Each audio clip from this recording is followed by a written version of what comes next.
You're listening to the Bible for Normal People, the only God-ordained podcast on the internet. I'm Pete Enns. And I'm Jared Bias.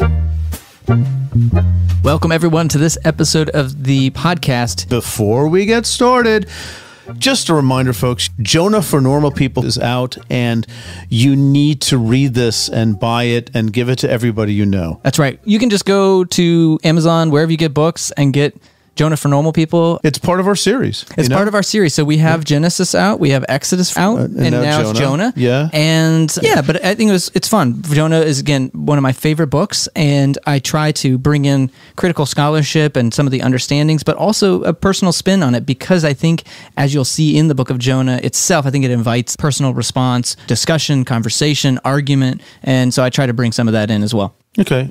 Today, you're in for a real treat. We're talking about the most juicy topic. Yes. What you really need to know about the Dead Sea Scrolls. The what? The Dead Sea Scrolls. Yeah. And Amen. We have with us no one better to talk about it than Sidnie White Crawford. Yeah, she's wonderful. Sidnie spent most of her teaching career at the University of Nebraska in Lincoln, and her main area is Dead Sea Scrolls. Also like Second Temple Judaism, of course, because that's part of it, and like Hebrew language and things like that. But her area that she's focused on is Dead Sea Scrolls. Which you can tell by how she talks about it. Yeah. Yeah, she knows her stuff. Just off the top of her head stuff. Yeah. So anyway, it was a great discussion about the implications of this monumental, transformative manuscript find for our understanding of the Hebrew Bible, the Christian Bible, and indeed, to a certain extent, Christianity in its context in the first century. And it's surprising how recent it was. I mean, my dad was born in 1947. Really? Okay. So the same year. My house was made in 1947. Right. So we're talking when we think about manuscripts and all of these things, we kind of think, well, all that got discovered a long time ago, and now we're building on all these things. But this is recent discoveries that, Sidnie tells us at the end of the episode, has only recently impacted English translations. Exactly right, yeah. And how profound they are, again, is just when they were discovered, people said, we have to rethink a few things here that we thought we understood. And who knows what the next manuscript pile is and where it's going to be found and how that might broaden our understanding. Let's put it this way. It broadened our understanding, changing some things, but definitely broadened it. And that's what scholars love, broadening and understanding more. Mm-hmm. All right, let's hear from Sidnie. We have to remember that all of these manuscripts were hand copied by trained scribes. And if you have enough of them, you can get within 50 years. We don't have any dated text, but we can give these relative dates by the study of the handwriting.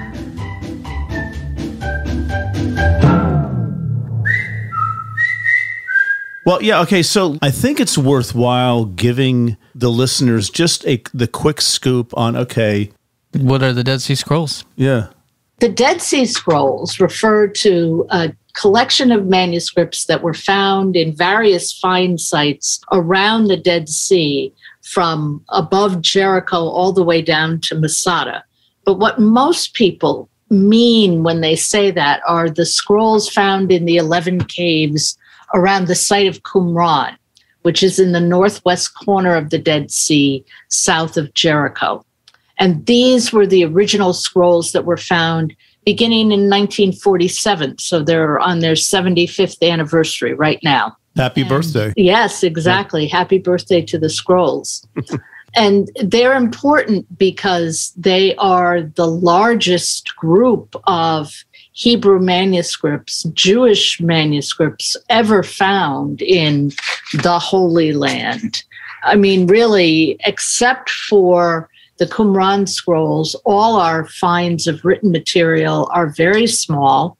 A lot of them are just inscriptions on ostraca or stone, potsherds or stone. And a lot of them are business documents, bills of sale and wills, and which are important for reconstructing life.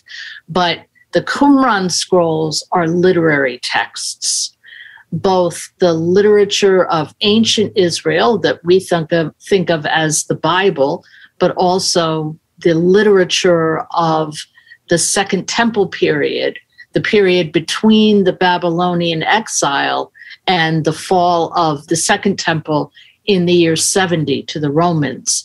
So for New Testament studies, these scrolls overlap with the lifetime of Jesus and then the beginnings of the early church. So it's hard to overestimate their importance. Mm-hmm. Well, and if we can maybe situate this dating, because I don't know if people maybe understand the significance of that. Before 1947 and the discovery of these scrolls, what would have been the earliest written down form of the Hebrew scriptures that we would have had? We have the complete, in Hebrew, the complete manuscripts. The earliest are from the 9th century, the Aleppo Codex, and the 10th century, the St. Petersburg Codex. So that's a difference of, and then the Dead Sea Scrolls are from what time period? Because I think that's important to name that gap, that we stretched a significant gap with the discovery of these scrolls. We sure did. The earliest manuscripts, which are all biblical, come from the 3rd century BCE, so say around 250. And the latest come from, say, between 50 and 75 CE or AD. So it's really almost 1,000-year gap. Mm-hmm.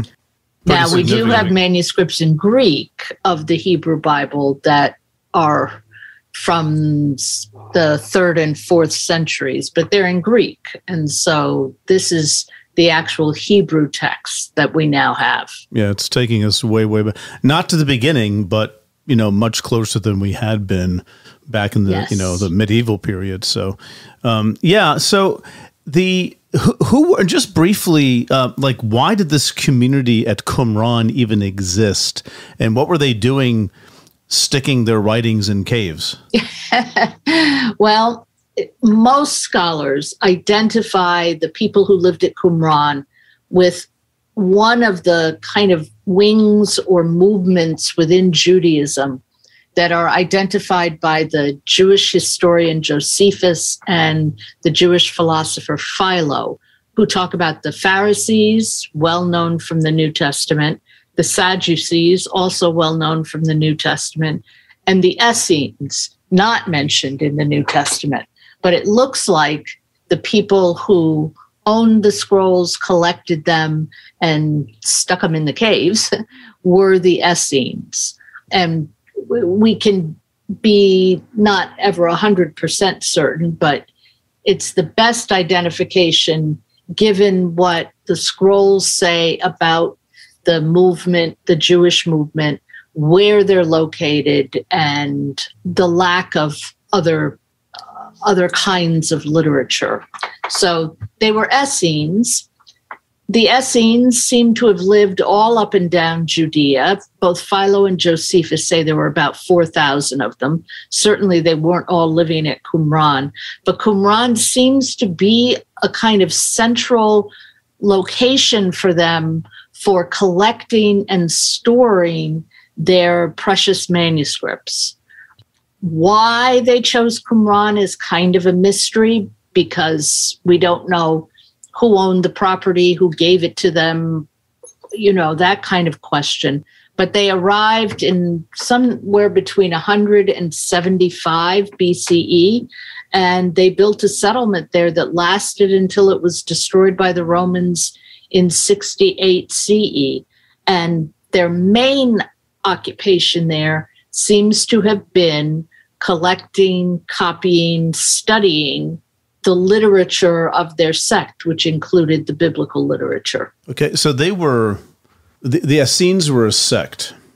I guess we can say that. And this Qumran community, sect is not a bad word, by the way, right? So they were a division, of the time. And this community at Qumran, they were, is it fair to say they were separatists from, let's say, mainstream Judaism? Yeah, they put up boundaries between themselves and other parts of Judaism. And I think that it's really important to realize that the arguments that they were engaged in with other movements within Judaism were all about how to obey the precepts of the Torah. And the Pharisees had one set of traditions, the Sadducees had another, and the Essenes had yet another. And of course, they overlap. Nobody disagreed that you should observe the Sabbath. But what that meant and how you were to fulfill that commandment could become an area of controversy, as it can in Judaism today. Mm-hmm. So that seems to be, that's the main reason that they put up these boundary markers, because they didn't think that other Jews were fulfilling the Torah as they should be. Mm-hmm. All right, so let's get into the manuscripts a little bit, because that's what this community is known for, this copying of manuscripts that take us back 1,000 years before, the earliest complete Bibles we had in the medieval period. So let's just talk about some of them. There are manuscripts of the Bible. There are some other manuscripts there too. They also have commentaries on the Bible, and maybe we can just tease out some information about those groups of manuscripts and how they have impacted, and in some cases, actually, I think it's fair to say, wouldn't you agree, revolutionized aspects of our study of ancient Judaism and early Christianity? Absolutely. When I think of when I started working on the scrolls, and I won't say how long ago that was, but it's not 75 years. But in any case, the difference in how we look at things like the history of the text of the Hebrew Bible and the process of forming the canon of Scripture has really changed enormously. And it's owing to what we've learned from the scrolls. So just as, a kind of overview, about 25% of the Qumran manuscripts are biblical. And there are about 900 manuscripts overall. So 25% of that. They were found in all the caves where manuscripts were found. So in caves 1, 2, 3, etc. They were found mainly in the Hebrew language, but in what we call Aramaic square script, which is the script that if you study the Bible today and you're using a printed Bible, that's the script you see. But they also had it in what's called Paleo-Hebrew script, which is a kind of descendant of ancient Israelite script. And they had it in Greek, too. So they were serious biblical scholars, these people. The manuscripts of the Bible range in age from the 3rd century BCE, about 250, to between 50 and 75 AD. And the most popular books were the Psalms and Deuteronomy. So the worship life of the community and the study of the Torah, I think, is the best way to think about that. Mm-hmm. How do you date manuscripts? I mean, you mentioned the dates, and those are agreed upon dates in the academic community. But, when you're staring at an old manuscript you got out of a cave, how can you tell? Right. Well, the first thing is to say that we have to remember that all of these manuscripts were hand copied, right? That seems kind of obvious, but that's the first statement you need to make. And then they were hand copied by trained scribes. So people who literally went to school to learn to write. And so they had beautiful handwriting, and they had very uniform handwriting that only changed slowly. And so by the way they form their letters and the shape of the letters, you can establish a typology of scripts that you can say this script is older than script A, is older than script B, which is older than script C. And if you have enough of them, you can get within 50 years. So we don't have any dated texts where it says, in the 5th year of the reign of Herod the Great. We don't have anything like that. But we can give these relative dates by the study of the handwriting, which is called paleography. In addition, some of the scrolls have been carbon-14 dated, and the carbon-14 dates match the paleography dates closely. And so we can be sure, if I say a manuscript was written in around 250 BCE, it could have been written in 250, it could have been written in 225, it could have been written in 200. I can't be that exact. So these are approximate dates. But I can certainly look at a manuscript and know if it's a 3rd century manuscript or a 1st century manuscript. So I think I might ask the obvious question, because if someone's hearing this and they're thinking, okay, before 1947, our earliest manuscripts were from the medieval period, and then we find these scrolls in a cave that have text from 1,000 years earlier of the biblical text. Were there any surprises in terms of differences, or was the manuscript that we had in the Middle Ages fairly faithful and consistent with what was written down 1,000 years before? It depends on the book, because we sometimes forget that the Bible is a collection of books. And so it's the each book has a different history. So let me take Psalms as an example. Right. We think of Psalms as a book in the Bible with 150 Psalms in a certain order. But when we look at the manuscripts from Qumran, what we see is that that order of Psalms wasn't yet finally established, and the number of Psalms wasn't quite finally established. So that among the 36 Psalms manuscripts that we have, you have different orders, some what people might think of as extra psalms. So it hadn't gelled or solidified into the form that we know it now. And so that tells us that at this time, the 3rd to the 1st centuries BCE, the Book of Psalms hadn't reached its final form. It was still a kind of work in progress. So that's an example. And it was a surprise, right? No one expected that. Another example is the question of variance in manuscripts. And variance simply means differences between different copies. And when you have handwritten manuscripts, of course, you're going to get errors, right? I mean, if you think about when you copy something by hand, which no one does anymore, but when you used to, you would make a mistake, and maybe you would erase the mistake and correct it, or you missed the mistake and it was there. So you get mistakes.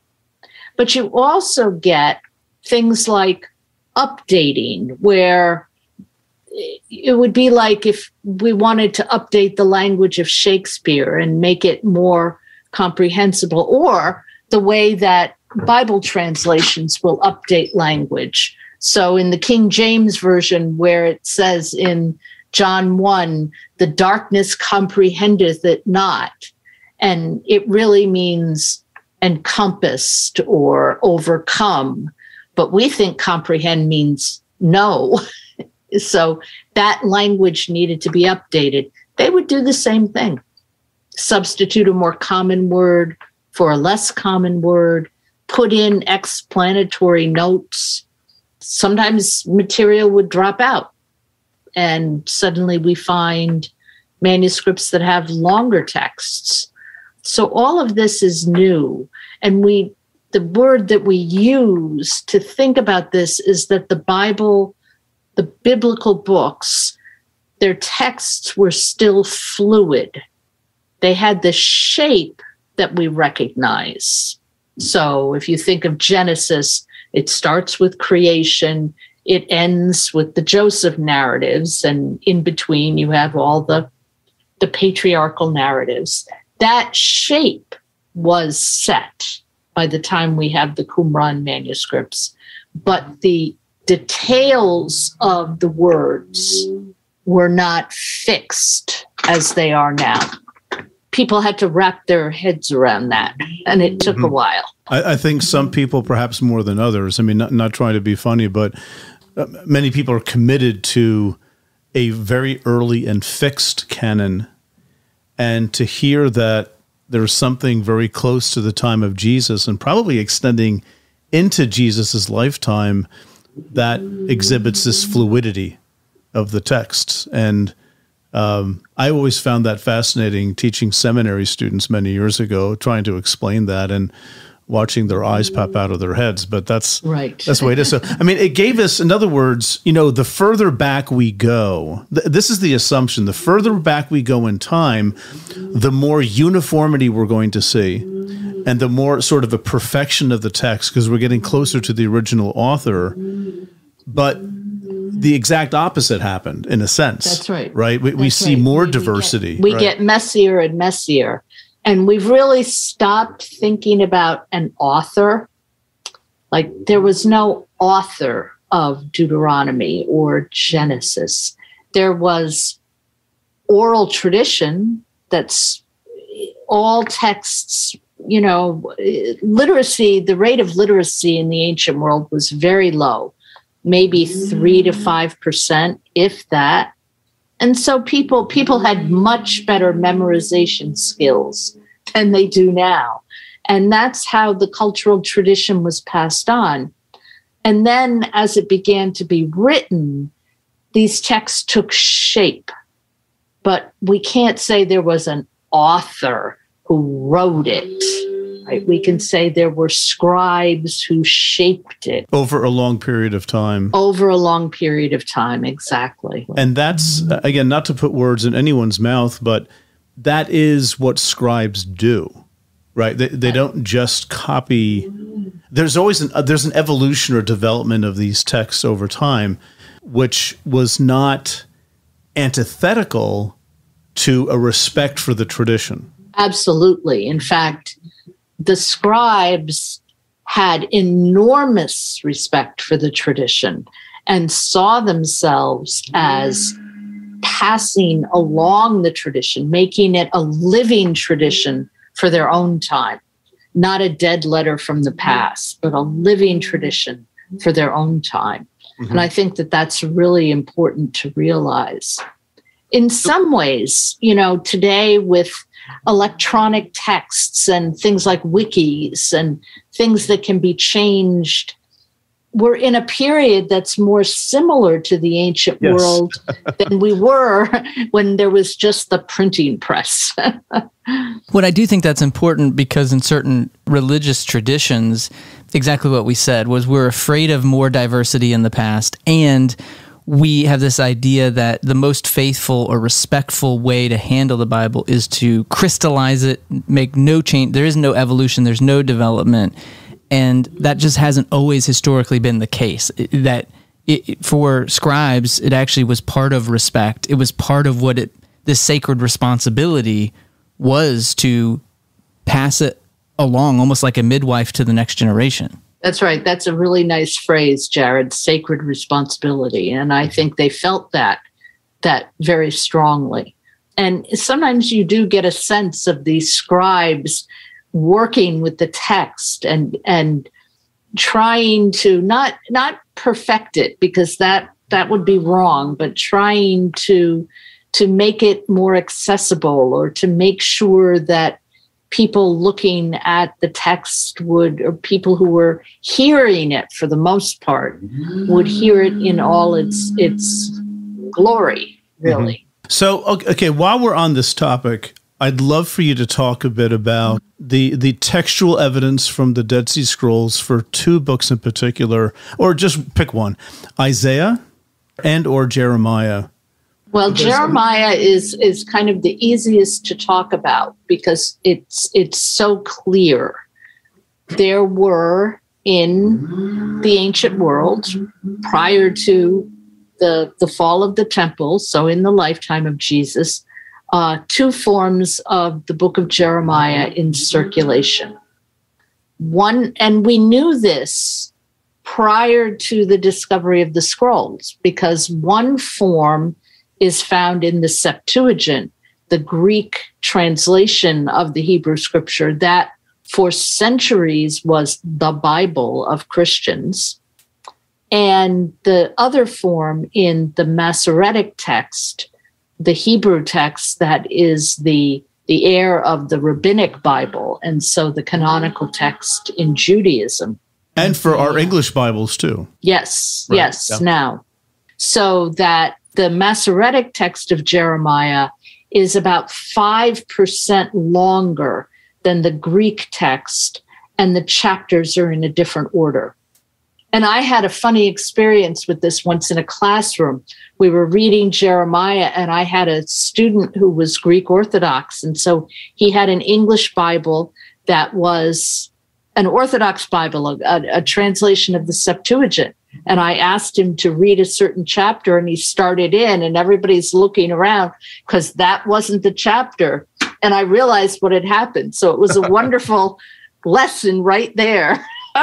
To explain, even at that time, I think it was the 20th century, maybe the early 21st, but in any case, what was going on. And the interesting thing about these Jeremiah manuscripts is that they're all in Hebrew, and they all were found in Cave 4. So they're side by side. So they're not saying, oh, this is the real Jeremiah and this is the fake one. They're saying these are both forms of Jeremiah that we can read and benefit from. So just to be clear, at Qumran was found 2 Hebrew versions of Jeremiah. Exactly. Right. One of which was used probably to translate it into Greek. That's one tradition. And the other one that became this Masoretic text, this more official text of Judaism, which is still with us, 2,000 years later. That's exactly right. That's inconvenient. Why would they have 2? I gathered they didn't think that. And I think that's one of the things that we had to get our minds around. They didn't think it was inconvenient. They probably thought it was great that you could read and benefit from different forms of the sacred text and learn different things. And that's one of the things that they did that, again, would make us kind of nervous. They would take what we might think of as the classical literature of ancient Israel, the stuff that they inherited from their ancestors, and they would take it and create whole new works that, sometimes lengthened some themes and built on them and changed things. And this was especially true of the narratives found in the Pentateuch, the ancestral narratives, the Exodus narratives, even in the legal sections, that they would do this. And we have a lot of manuscripts from the scrolls that do this. The Book of Enoch, the Book of Jubilees, the Temple Scroll, and they're all what have been called rewritten Bible.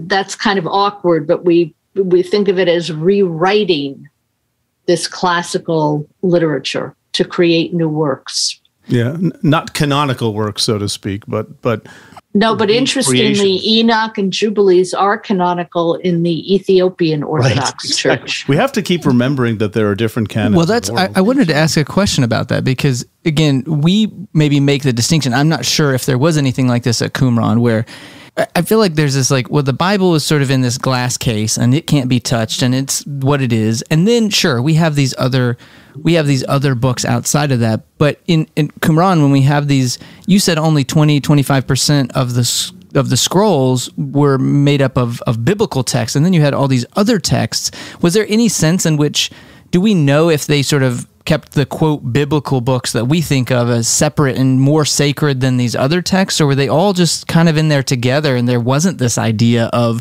well, these are the primary ones, and then we're creating secondary works based on these, and they're not as important as these other ones? Was there any kind of hierarchy? I'd say actually it's kind of somewhere in the middle. It's really clear that the 5 books of the Pentateuch, the Torah, were the sacred texts, bar none, right?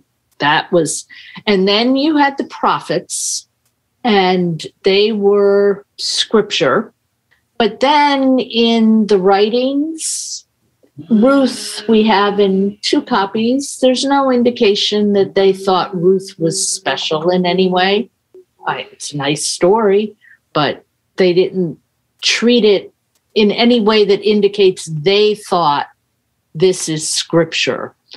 They have more copies of Enoch and Jubilees than they do of Chronicles, Ezra, Nehemiah, Proverbs, Ecclesiastes. So what did they think of those books? I don't think you can say for sure that they thought of them as scripture, as the Bible. Well, it's and they may have thought of Enoch and Jubilees as scripture. It's interesting, though, that the Jewish Bible we have today, like if you go get a Jewish Bible off the bookshelf, say at Barnes & Noble, the Tanakh, and you have it, that it's already still situated, or it's still situated in that same way, where you have the Torah and then the Nevi'im and the Ketuvim. They have the first 5 books, then they have the prophets, then they have the writings to end it out. It's almost like they've preserved this almost concentric circle. And I don't know if a lot of Jewish readers today would say, well, the Ketuvim, the writings are less important than the Torah. But I think in some circles, they might say that, where it is almost this concentric circle tradition. Right. I'm not sure they would say it's I mean, I don't think they would use that language, but they would say that the Torah is central to our understanding of ourselves as Jews. And that means the Torah and all the interpretation that goes along with it, Mishnah, Talmud, Tosefta, everything else. So that Torah in Judaism is more of a living, growing tradition than a fixed set of books. The fixed set of books are there, but it is a little different. Christianity, I think maybe we can blame Martin Luther, who said sola scriptura. And so while Christians clearly do interpret the biblical text, sometimes they almost don't want to admit it, right? They just open it and read it. Yeah, true. Well, let's, to sum up, I guess, the manuscript evidence of Qumran, at the very least, it brings to the table questions of canon and questions of just the state of texts in the ancient world. And the bottom line is that it's not more clear. It's, from our point of view, from our expectations as modern people, it's less clear. But maybe we need to think about it just in a different way, not transferring rather our concerns, our questions onto an ancient people, but just saying, listen, here's the way that it was. Maybe they weren't so hung up on things like we are. Right. Let's let the scrolls speak. And I think one way that this is really difficult for us to do is to remember that at the time the scrolls were copied, the Bible, the way we think of it, didn't exist. Even in its physical form of a bound book, a codex, these scrolls were all separate books, right? You could put them on a shelf. You could mix them up and have them in different orders. You read them separately. I mean, they obviously knew all of this literature, but it wasn't in this fixed form that we think of it as, right? We shelve our Bibles in libraries separately than we shelve commentaries, for example. Right. Well, I want to make sure we get to this a little bit too. Another group of writings among the Dead Sea community are these commentaries. We have a few of them on biblical books, like maybe the best known is the commentary on Habakkuk, and these bring to light other kinds of issues. Maybe we can say hermeneutical issues, but also things that might help us see something about maybe the rise of Christianity. That might that might be more than we can say from some of these writings. But let's talk about these commentaries that are found in the Dead Sea Scrolls. Yeah, they are very interesting. We call them pesharim, from the Hebrew word pesher, because the way these commentaries were set up, they would quote a verse from the biblical text, and then they would say, pishro, its interpretation is, and then they would give a very contemporary interpretation, so that they weren't, I think, Pete, when you teach or I teach, one of the things we emphasize is what was the original context? What was the historical context of this writing? They weren't interested in that. They were interested in they believed that the text, that the scriptural text spoke about specific events in the life of their community. And that's what they were interested in. And they interpreted these prophets in that way. And it's funny, they're very, what we would think of as minor books, Habakkuk, Nahum, books like that. I mean, usually we don't go and read Nahum very often, but they did. And they'll use kind of fake names for figures. They talk about the wicked priest and the teacher of righteousness and the wrathful lion.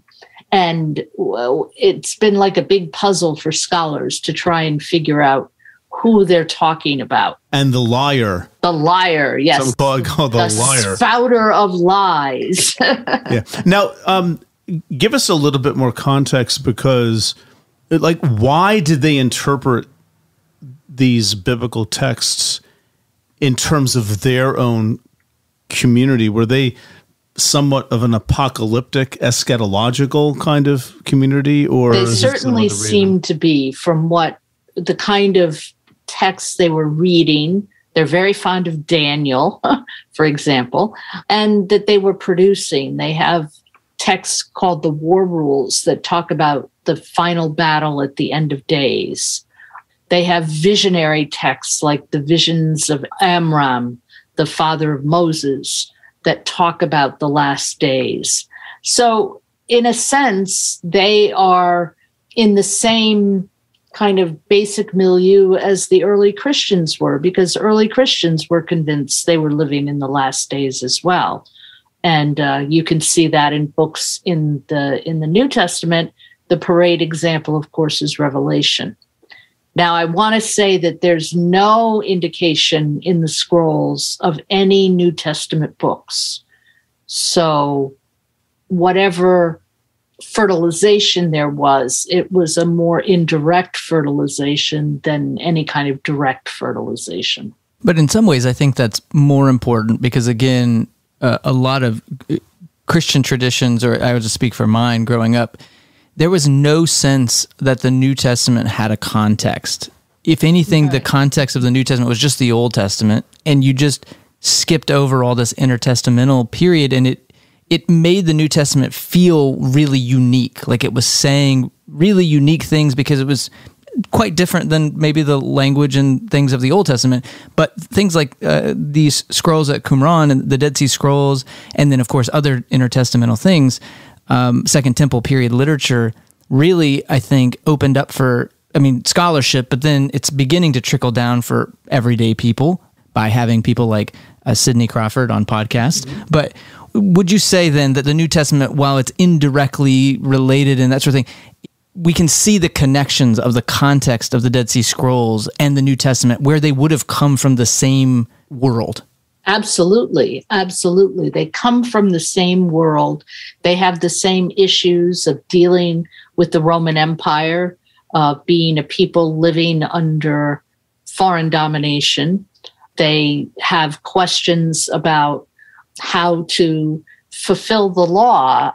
I think that we forget that when Jesus is debating with the Pharisees in the Gospels, it's often on questions of, how do you fulfill the law? Is it lawful to heal on the Sabbath? Is it not?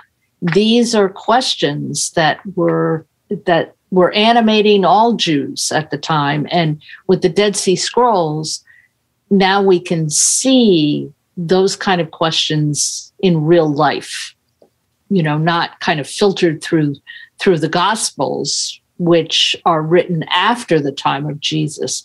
These are contemporary with Jesus. So yeah, I think what freaked people out, at least some people out, was how, well, again, just to reiterate the point, how much of the New Testament breathes the same air as something that is outside of the New Testament, indeed, in many respects, prior to it, which raised the question, which you already answered, whether the New Testament sort of gets it from this community.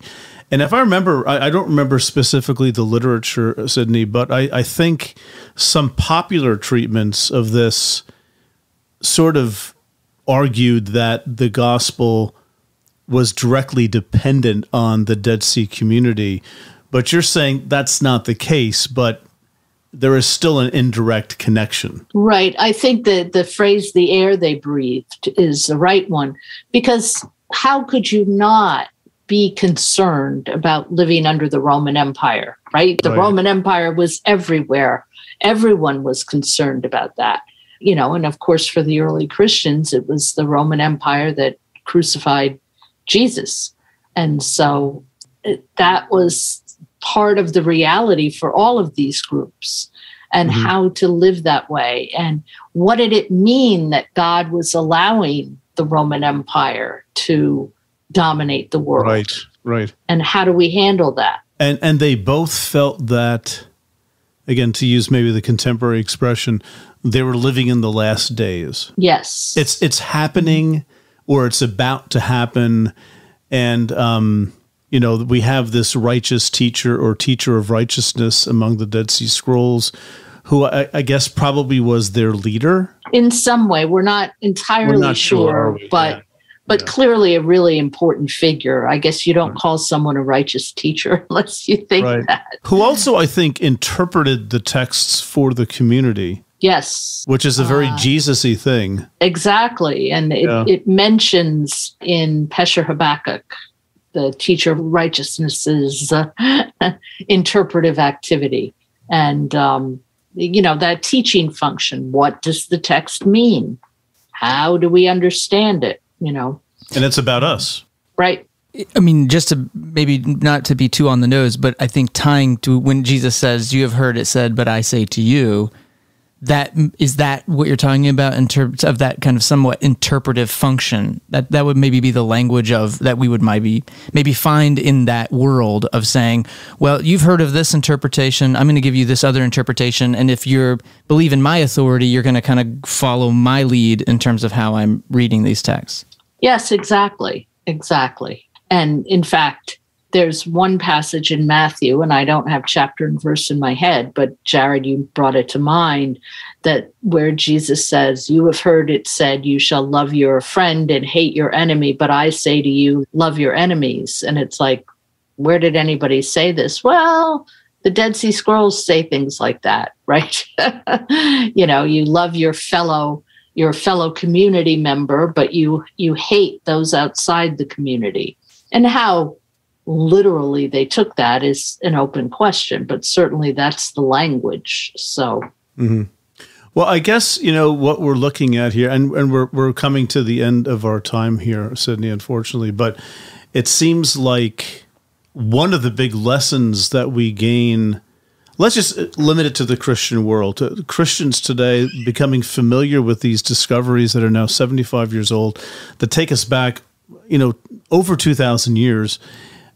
They are giving us a broader context within which to understand things like just the nature of the Bible, and also for Christians, something of the context where maybe the gospel makes some sense.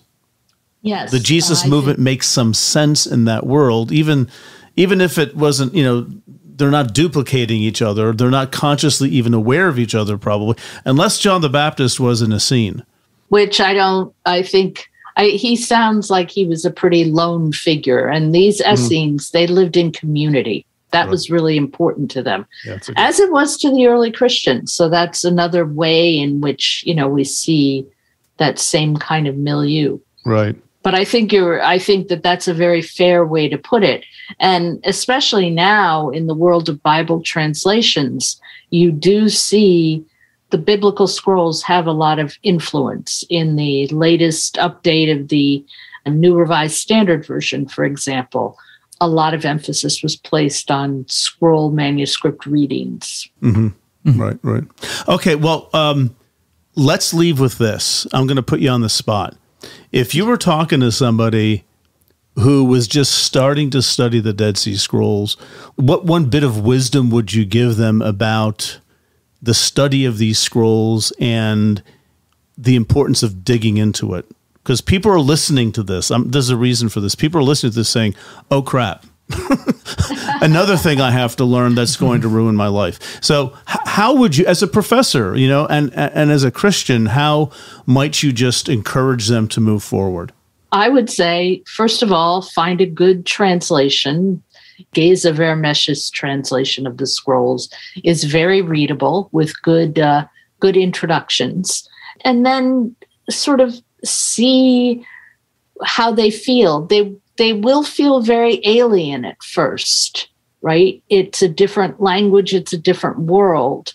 And to get a good introductory text is also very helpful. But to persevere, just to keep at it and learning. And I think it's very rewarding to do that. But it's really important. Good translation. Right. All right, Sidnie. Well, listen, thank you so much for taking the time to talk with us about, I think, what is a very central topic for Christians who want to educate themselves about Scripture and about their own faith. And just 1,000 thanks for you being here. Thank you. Well, it's been a pleasure. Thank you very much. You just made it through another entire episode of the Bible for Normal People.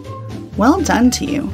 And well done to everyone who supports us by rating the podcast, leaving us a review, or telling others about our show. We are especially grateful for our producers group who support us over on Patreon. They are the reason we are able to keep bringing podcasts and other content to you. So a big thanks to Philippa McLaughlin, Justin Brown, Marlon Wall, Lori Vocal, Miles Dance, Elia Vasquez, Patricia Schmidt, Elizabeth Petters, Rebecca DeFord, and Clyde Howell. If you would like to help support the podcast, you can head over to patreon.com/The Bible for Normal People, where for as little as $3 a month, you can receive bonus material, be part of an online community, get course discounts, and much more. We couldn't do what we do without your support. Our show is produced by Stephanie Spate, audio engineer Dave Gerhardt, creative director Tessa Stoltz, marketing director Savannah Locke, and web developer Nick Striegel. For Pete, Jared, and the entire Bible for Normal People team, thanks for listening.